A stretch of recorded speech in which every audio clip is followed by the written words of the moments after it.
Hi, I'm Pastor Andrew McGregor from Grande, Prairie Alliance Church. Welcome to our YouTube channel today. As you engage with this sermon, I pray that the God who loves you would meet with you in meaningful and significant ways. I want to encourage you to lean in to the extent possible, with a heart posture that's open to receiving from God whatever it is that He wants to say to you or do in your life today. As a church, we care about you. We want to continue to see you flourish and thrive.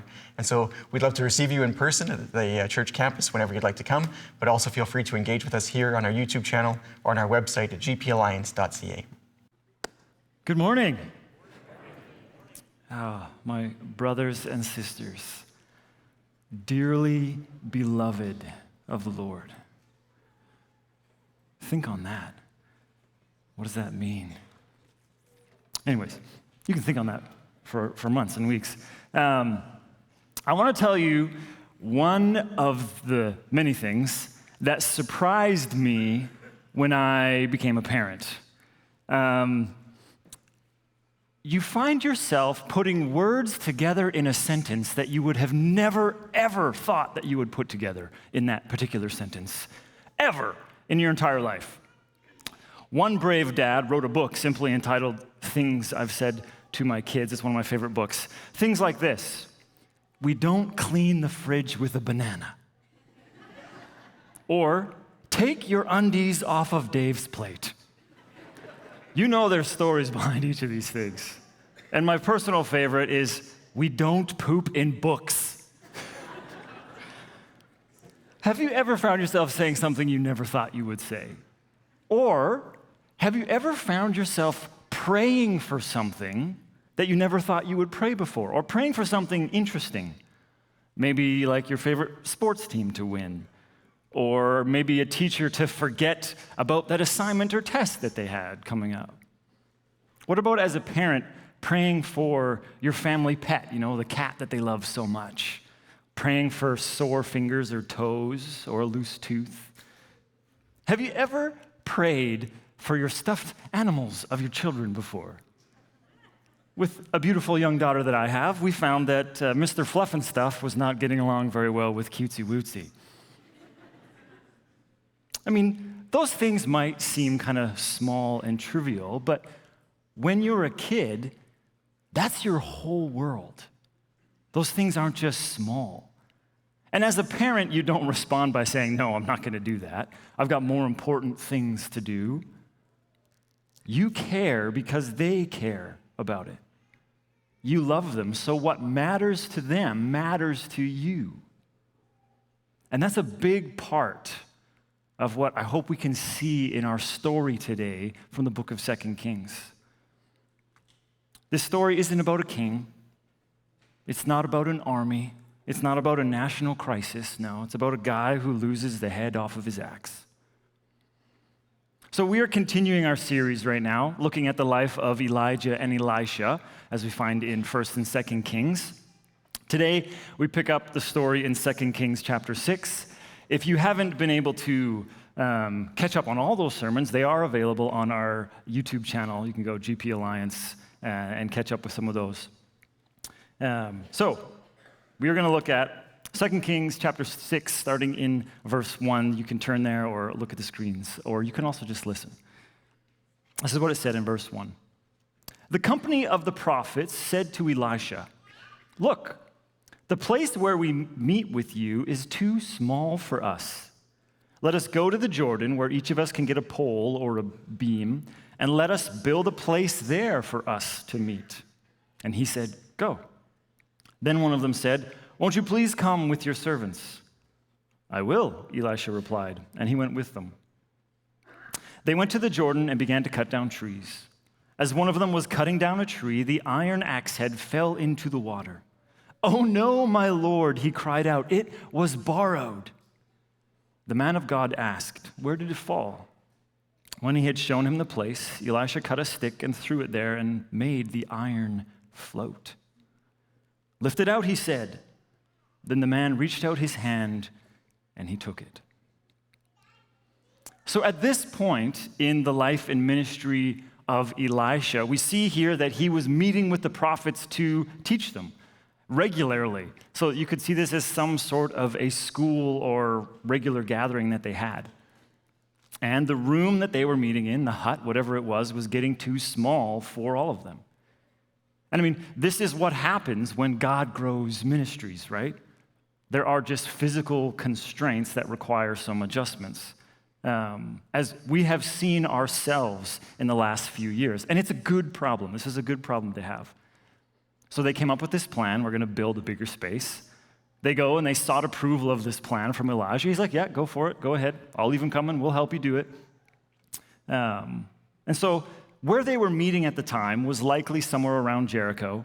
And so the Jordan River is not that far away from them. And in kind of the drier climate where they are, a river is probably the best place to go to find trees to, get beams for a building.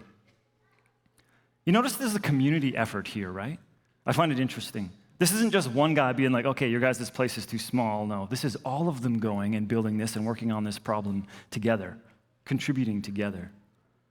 So as they're cutting down these trees, something happens. An axe head flies off the handle, which is maybe where we get that, statement from, and goes sploosh right into the river. And immediately this guy goes to Elijah, and he's like, oh no, this was borrowed.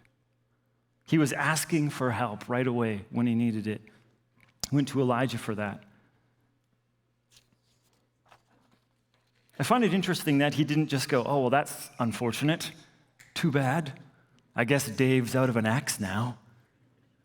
No, his concern is actually something of note, that he was concerned because it was borrowed, which I think is revealing to us a little bit of his character and his heart. And we don't know his name. This prophet remains nameless. But however, when we look at the text, there's a few things that we can discern about him. He's a prophet, or a prophet in training, potentially like a student prophet. He belonged to this company of the prophets who followed God, the one true God, not the ways of Baal or Asherah or any of the many other false gods that they had surrounding them in the nations or even infiltrating the nation of Israel. And this was following God, the one true God, when not long ago, anyone who was a prophet of the one true God was hunted down to be killed. So this is showing somewhat of commitment and dedication to the Lord, even amidst trials. It shows that he was working with others in expanding the ministry, right? And this would not have been paid work for him. This would have been him volunteering of his time. It also shows us that he's not afraid of hard work. Because I don't know about you, but have you ever tried to cut down a tree with an axe before?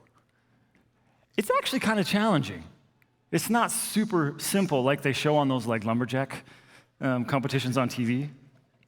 So he was not afraid of hard work. He's working together. And it's interesting, even without the required tools, he found a way to contribute. He was like, I don't have an axe, but I want to help. I'm going to go borrow one so that I can help.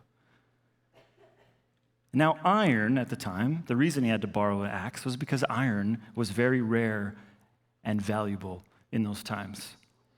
Not long ago in their history, the Philistines controlled all of the metalworking in the area.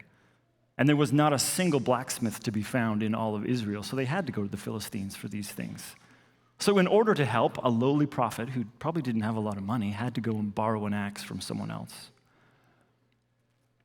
And I think a big indication that he was poor is that he was worried. He's like, it was borrowed.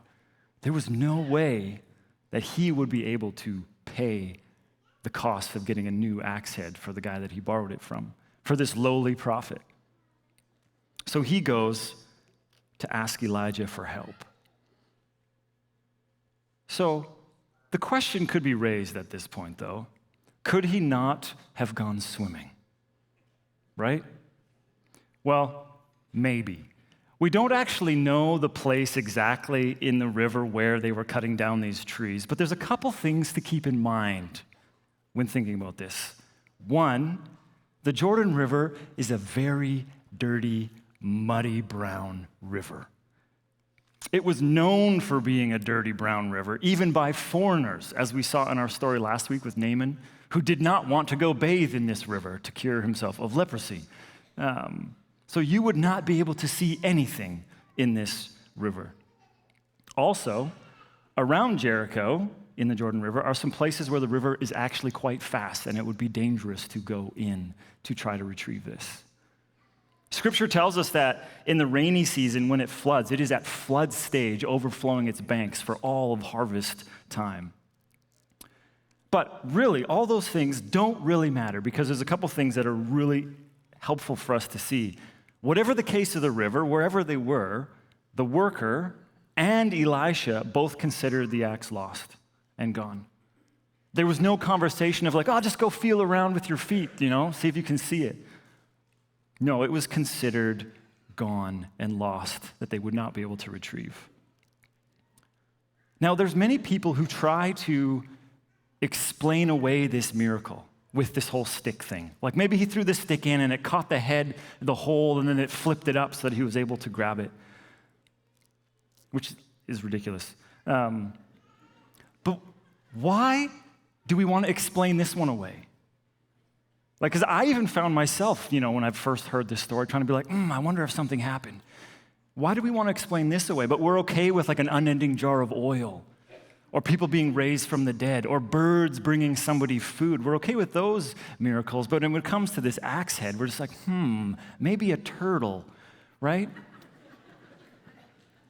I think we have a hard time with it because it's small. This, unlike many of the other miracles, was not a life or death situation. It's not the state of a nation being in crisis. It's a guy who lost the tool. And I think maybe that's why we're tempted to explain it away. Because if God really cared enough about one man's axe head to intervene, then maybe he cares about your small things in your life too. Maybe that thing you've decided is too insignificant to bring to God isn't insignificant to him. Because here's the thing, iron does not float, it sinks. And God is the one who caused it to rise to the surface. There was no power in the stick. No, God is the one who has the power. God, who created the natural order, is not limited by it. He can cause iron to rise out of the water when he chooses to do so. And this was seen as a miracle by the people, and God wanted it recorded as a miracle for us to see. Because I think there's a lesson in that for us. It's interesting that the iron floats, the man is told to reach out and grab it, so he grabs it, and that's the end of the story. Presumably, they go on chopping down trees, and they build a bigger shelter, and they continue to meet with Elijah, and he continues to disciple and train them in the ways of the Lord in righteousness. But think about what this prophet just experienced in this time. He lost something that seemed small. Now, maybe it wasn't that small to him, but to us it seems small. And yet, he didn't come to Elisha asking for a miracle, right? He just came to Elisha and said, it was borrowed. What am I supposed to do? So Elisha asked where it fell, and then the God is the one who made it float. Because this wasn't just about recovering the axe head. I think this God was also teaching this prophet something. God cares about the things that matter to his people. Think about this. Last week we looked at the story of Naaman, the commander of the army of a foreign nation. Next week, right after this story, we look at another national crisis with like armies and kings and secrets and all kinds of crazy things. And sandwiched right in between those two stories, we have this little blurb, this little footnote almost about this guy who doesn't even get a name, who loses his axe head. Something seemingly small in the grand scheme of things. But it's a story of God working a miracle for his people. Don't miss this. God cares about the small things. He cares about the national things, yes, the big things he does, but he also cares about every and each little thing in your life. Think about it like this. Scripture tells us that he keeps track of the number of hairs on your head. He knows when you're lying down. He knows when you get up because he's paying attention to your life. He's not a distant God, removed and impersonal. No, he is close. He is so close that his voice is a whisper. I love what it says in Psalm 139. I'm just going to read a few excerpts from it. It says, Psalm 139, you know when I sit and when I get up. You are aware of everything I do. You made my heart and my mind. You wove me together. How difficult is it to fathom your thoughts about me, O God? How vast is their sum total? If I tried to count them, they would outnumber the grains of sand. God's thoughts towards you would outnumber the grains of sand. Did you know there's roughly 7 quintillion, 500 quadrillion grains of sand on the earth? That's more than 3 million thoughts towards you a second every day you're alive. God cares so much about you. His thoughts are towards you. His thoughts are for you. You know, the crazy part is it says his thoughts would outnumber the grains of sand. He's thinking about you a lot.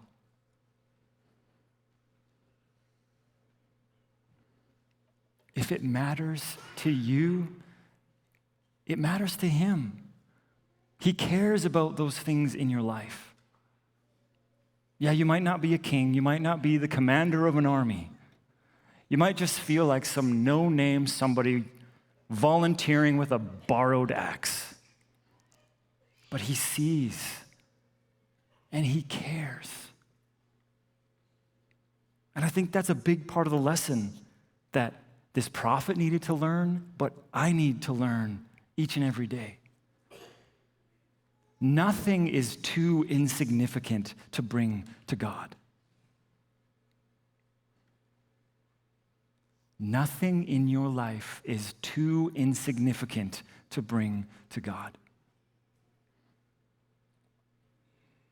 Because he sees and he cares.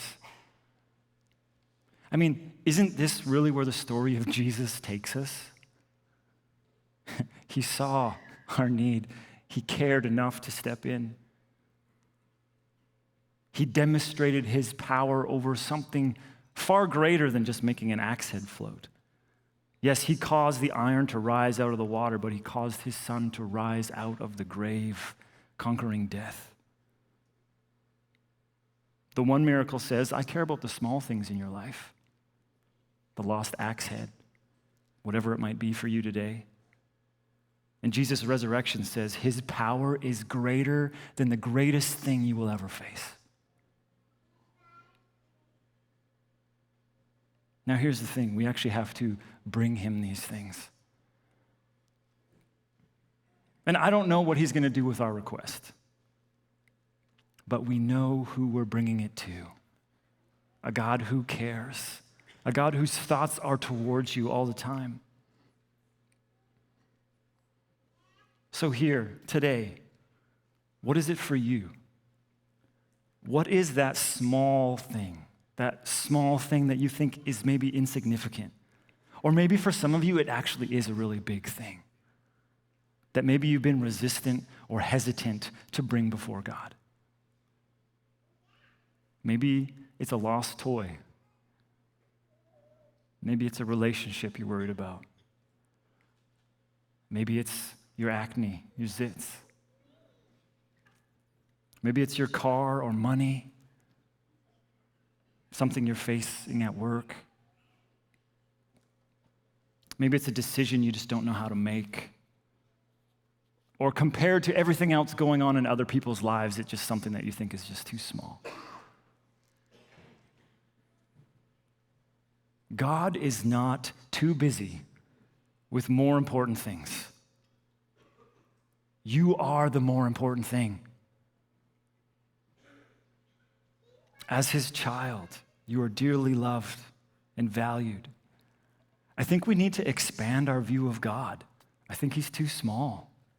Because God can have a close, personal connection with each and every person and not be burdened, not be overwhelmed, not be distracted, not be taxed. So the first thing we need to do is to go to him, to bring it before him, to cry out for help. But I want you to hear this, though. Listen carefully. I'm not saying that everything you ask for will come true. Let's actually think back about all the miracles that have happened so far in this series. Most of them, I think almost all of them, people didn't come to Elisha and Elijah and say, you have to do this for me. No, they came and said, I have a problem. What do I do? They didn't come demanding an answer. They came bringing the problem, letting God be the one to answer the way that he knows is best to answer. The guy who lost his axe head simply said, I've lost it, it's borrowed. He didn't come to Elisha and be like, hey, can you make this float for me? No, that would have been the farthest thing from his mind. He just said, here, I give you my problem. God took care of the outcome. And I think that's an important distinction for us. Prayer isn't coming to God telling him what he must do. Prayer is just bringing the things that matter to us to God, the one who cares about us. You see, sometimes God will answer in ways that just amaze you and astound you. Sometimes God will provide in a means that you never expected. Sometimes God will say, no, not right now. Sometimes he'll say, wait. We don't have to figure out the answer before we bring it to God. I think we need to release our expectations of what has to happen and just come open-handed, just bringing it to him to see what he will do.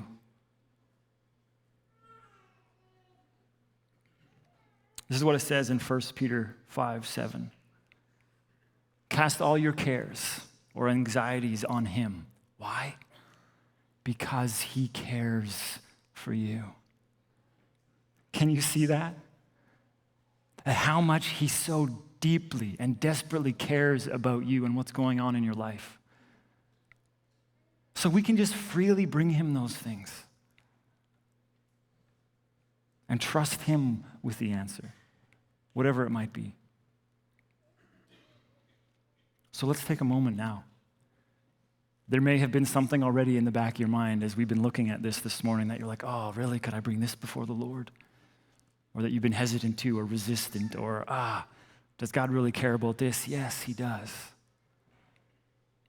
Just take a moment now, releasing all expectations of what God has to do, and just bring it before him.